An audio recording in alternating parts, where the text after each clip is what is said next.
मैं रिंकू मौर्य आ चुका हूँ अध्यक्ष भाई के पास और ये सभासद पद के प्रत्याशी हैं और इनसे हम पूछेंगे कि हमारे वार्ड में ये क्या काम करेंगे अगर ये यहाँ से जीतते हैं हमारे वार्ड से, और क्या क्या समस्याएं हैं जो ये दूर करेंगे उसे। पहले बात तो जी आपके यूट्यूब चैनल का और आपकी टीम को मैं हाथ जोड़ के धन्यवाद देना चाहता हूँ। और जी आपको मैं ये कहना चाहता हूँ, आप इस टाइम इतने अंधेरे में इतने लेट हमारे इंटरव्यू लेने के लिए आए हैं, आपके साहस को बहुत बधाई देना चाहता हूँ। क्योंकि ये समय हमारी लोनी में जैसे अराजकता फैलती आई है, लोगों के बीच में लोग डरते हैं रात को घर से बाहर निकलने में, हमारी बहन बेटे डरती हैं बाहर निकलने में। आपने इतना साहस दिखाया और आप अपने भाई का इंटरव्यू लेने के लिए आए, इसलिए आपको मैं हाथ जोड़ के बहुत बधाई देना चाहता हूँ। रही बात हमारे जो वार्ड की समस्या हर जगह की अलग अलग है जी। शांति विहार की समस्या अलग है, गायत्री विहार की समस्या अलग है, हनुमान वाटिका की समस्या अलग है, खुशी वाटिका की अलग है, कारगिल कॉलोनी कबूल नगर की अलग है, धामा इंक्लेव की समस्या अलग है। हर समस्याओं की अगर मैं बात करूं, कहीं पे नाली रोड हैं तो कहीं पे नाली रोड है नहीं है फिलहाल। ये हमारी सभासदों के कारण हुआ है, जो 15 साल इन सभासदों ने कोई भी काम नहीं किया है। ये सभासद हमारे मनोज भाई के बैनर तले जीतते हुए आए हैं। हमारे मनोज भाई ने ही विकास किया है, इन सभासदों ने कोई विकास नहीं किया है। इन सभासदों के बारे में मैं इतना कहना चाहूँगा, इन्होंने सिर्फ अपनी जेब गर्म की है। फाइल में वो तो चीज़ दिखाई है कि यहाँ पे नाली रोड बन चुके हैं, लेकिन अगर मैं जीतता हूँ वो फाइल मैं निकलवाऊँगा। अगर रही बात जेल भेजने की तो उन्हें जेल भिजवाऊँगा, क्योंकि इन्होंने हमारे लोगों को अंधेरे में रखा है।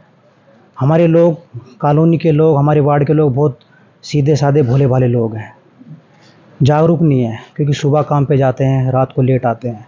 उनको तो अभी तक ये भी नहीं पता कि 4 प्रत्याशी चुनाव लड़ रहे हैं, किसका चुनाव चिन्ह क्या है। हम घर घर जाते हैं, उनसे पूछते हैं, जी भैया हम आपके बीच में हैं और हमारा चुनाव चिन्ह ये है, तो हमें इस तरह देखते हैं कि जिसे उनको पता ही नहीं है। हमारी कॉलोनी की हर जगह अलग अलग समस्या है। कहीं पर लाइट की समस्या है, कहीं पर अभी तक नालियाँ नहीं बनी हैं, रोड नहीं बने हैं, रास्ते उबड़ खाबड़ हैं। जो और प्रत्याशी हैं, सारे प्रत्याशी ऐसे हैं जिन्हें सिर्फ अपने से मतलब है। उनकी लैंग्वेज एक इस तरह की लैंग्वेज है कि वे राजनीति करना चाहते हैं। हमारी लैंग्वेज ना तो राजनीति करने की, हमारी लैंग्वेज सिर्फ सेवा करने की है।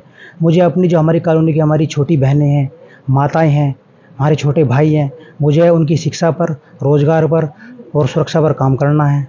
जो हमारी कॉलोनी की मेरी छोटी बहनें हैं, जैसे उनका कहीं भी रिश्ता तय हो चुका है, मेरे सभासद बनने के दौरान मैं अपनी तरफ से अपनी उन छोटी बहनों के लिए मंडप का सामान, मंडप, मेज़, कुर्सियाँ, खाना बनाने का सामान, परोसने का सामान अपनी तरफ से एक बड़ा भाई के नाते अपनी बहनों को बिल्कुल निःशुल्क उपलब्ध कराऊँगा।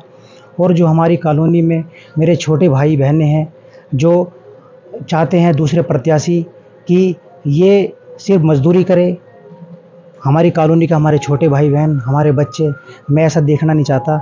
मैं चाहता हूँ कि हमारी कॉलोनी के हमारे छोटे भाई बहन मजदूरी ना करें, रोज़गार करें, बिजनेस करें, क्लर्क लगे, वकील लगे, इंस्पेक्टर लगे। क्योंकि पढ़े लिखे ही लोग अगर हमारे समाज में आगे बढ़ेंगे तो हमारे समाज में बहुत खुशी की लहर दौड़ेगी। हमारा समाज आज, हमारी जो कॉलोनी है, हमारा जो वार्ड है, बहुत पिछड़ा हुआ है।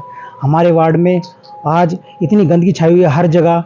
जो बच्चे जिनकी उम्र पढ़ने की है, जिनकी उम्र काम करने की है, वो नशे की लत में हैं। कहीं वो चरस गांजा में लग रहे हैं, कहीं दारू में लग रहे हैं, लड़कियों को छेड़ते हैं, उल्टा सीधा अपने माता पिता का अनादर करते हैं, माता पिताओं की सेवा नहीं करते हैं, काम नहीं करते हैं। उनके माता पिता इस सदमे में हैं।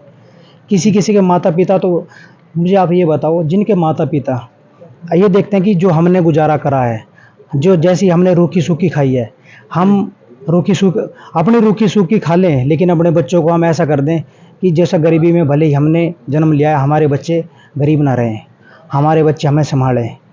हमारी कॉलोनी में मुख्य रूप से 2-3 तरह के काम होते हैं, जिन्हें मुख्य रूप से महिलाएं करती हैं।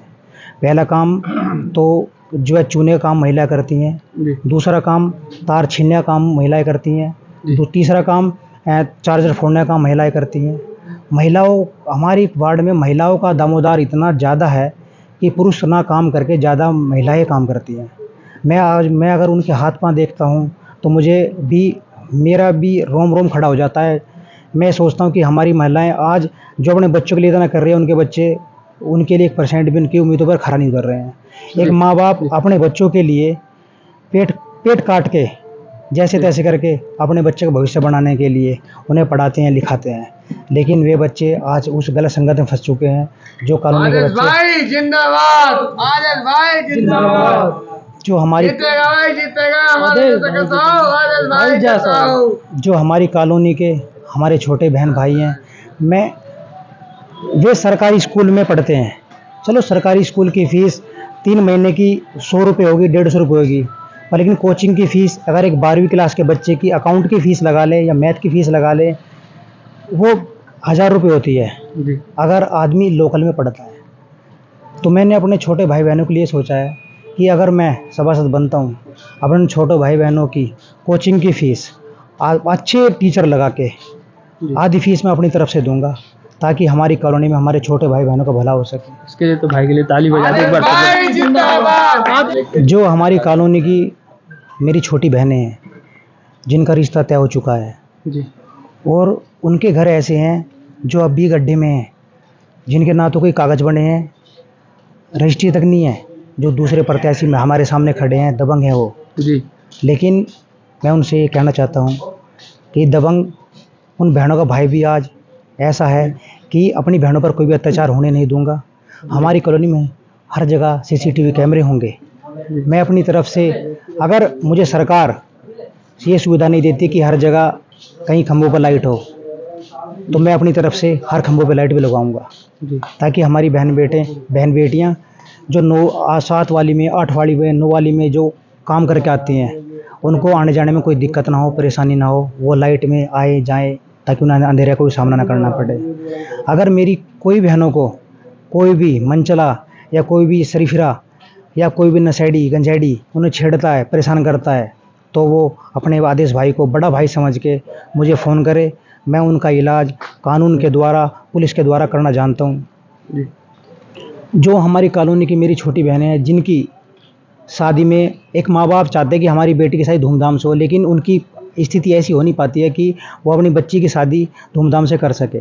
मैं अपनी उन बहनों की शादियां नगर पालिका में कराऊंगा और साथ ही उनको 51 हज़ार का चेक दिलाऊंगा, ताकि उनके घर में कुछ मेरे से या हमारी कॉलोनी का, हमारे वार्ड से, हमारे जो बुजुर्गों के आशीर्वाद से जो मुझसे भला हो पड़ेगा, मैं इतना करूँगा। जो हमारी कॉलोनी में अब तक 15 साल से जितने सभासद बनते हुए आए हैं, उन सभासदों ने कोई भी काम, ना तो किसी भी तरह का, ना तो किसी सुख दुख में गए हैं, ना जिंदे में ना मरे में गए हैं, या बच्चा पैदा होता है तब नहीं गए हैं, या कोई मर गया है बुजुर्ग तब नहीं गए हैं, निश्चित या अनिश्चितकालीन मृत्यु हुई है तब भी नहीं गए हैं। मुझे उनका दुख नज़र आता है, क्योंकि मैं आज 2 बच्चों का बाप हूँ। हालांकि मेरा एक बच्चा पहले एक्सपायर हो गया, ये दुख वही जान सकता है जिसने अपना कुछ खोया हो। मेरे पास भी एक बेटी है। एक बाप ये सोचता है जिसके घर में एक बेटी पैदा होती है, उसको जिस दिन वो पैदा होती है उस दिन से ही उसको ये डर सताने लगता है कि ये जब जवान होगी लोगों की गंदी नज़र इसके ऊपर पड़ेगी। मैं उन अपने जो उनके पिता हैं या जो मेरे बड़े भाई चाचा ताऊ जो लगते हैं हमारे वार्ड में, मैं उनसे ये कहना चाहता हूँ, आप फिक्र ना करें। मैं उन छोटी बहनों का उनका बड़ा भाई, एक पिता बन के, एक बड़ा भाई बन के उनकी पूरी सुरक्षा दूंगा उनको, ताकि आपको कोई सोचने की दिक्कत ना पड़े। आप सिर्फ कमाओ, खाओ, बाकी टेंशन जो हमारी बहन को कोई छेड़ेगा वो आपका भाई आदेश अपना आप देख लेगा। आदेश। तो इसी के साथ हम अपनी वीडियो खत्म करते हैं। जय हिंद, जय भारत। जय हिंद, जय भारत।